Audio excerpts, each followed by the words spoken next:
It was rocky in the beginning. It was just bumping heads a lot. It felt exhausting because you didn't know what that day was going to look like. It was like I'd come home from work and it's like I'd kind of say a prayer in the car. I'm like, okay, Lord, give us peace or bring peace in my home, because you walk in, you don't know who are you gonna see that day. You know, prayed so much to God, felt like that God wasn't listening because my marriage still looked the same. I thought I had it all squared off. I honestly did. I thought that I was like, well, I grew up in church. I have led worship. I have gone to Bible college. She must obey what I say. Even if I spoke up about something, it was like I'm on eggshells, like, oh, I said something I shouldn't have said, so this is what I'm gonna get in return. It was like questioning my own relationship with God because I wasn't on his side. I got hooked in pornography. The biggest mistake you could say while watching pornography is when you say it's not cheating, and that's the biggest mistake you can make.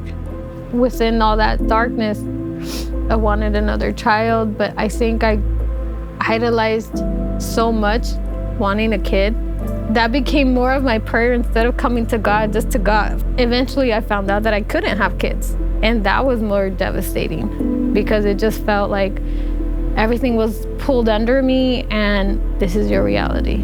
Her diagnosed was like a valley in between us, and that's when one of those conversations, the D word, the divorce word, was very like floating around, and then we would use it and just throw it to each other and just use it. Oh, really? Okay, we'll use this. I didn't want to disappoint God in wanting my marriage to end, but it was like, I'm so broken, God. Like, I need you. I can't do it anymore. I filed for divorce and he got served. He moved out. I don't know what the future is gonna look like, but God, this is my peace now. And that's where I started hearing that big question: how's your salvation, Noe? He would ask me, what ultimatum do I need to start working on our marriage? And I'm like, nothing. I said, only God could change my mind. I was at that point like, only God could change my mind. I've never experienced in my adult life what I experienced those months by myself. I was seeking him. I started to seek him because I love him. I started experiencing a different presence that I've never experienced. That it was, you're seeking me because you love me, not because you want to lead a worship song. You're seeking the Lord just because you love him. When that time came and the Lord started to work in me to do reconcile, then that's when I asked the Lord, but what about my pain? Does my pain not matter? Why does he get a second chance? God is like, I care about you. I care about that pain, but the unforgiveness is destroying you and you need to let it go. He started to show me that I needed to forgive him.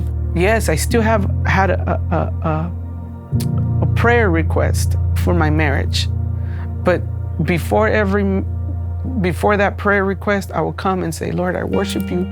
You're awesome. And if this doesn't come through, doesn't happen, you're still good. It's all about him. It's not about the kids we want or the perfect marriage we want. It's all about him. There was a moment he came on his lunch break, actually. And he called me. He's like, hey, are you home? I was like, yeah, I'm home. And he came and it was like, I was like cleaning, and he comes and he washes my feet. And he just like pretty much humbles himself and says, I don't know if there's any opportunity with you again, but I want to be right with God and I want to ask you for forgiveness. Within that time that we were starting to date again, I guess you could say, I get pregnant. And it was like, God, you're doing things backwards. It's supposed to be when you're done, when you're done fixing our marriage. But God knew why. He has transformed him. Like, I'm in shock. And has transformed my life that it's so easy for me to just lean on him and have him lead us. I'm just glad that I'm able to see you the way God sees you. I'm thankful that the Lord reached my heart when he did, because I would have missed out on what he had for us. And to this day, I feel that the Lord's still working in me But I go in prayer different now. It's just, Lord, can I just have a moment with you? Just because you're wonderful. Just because who you are.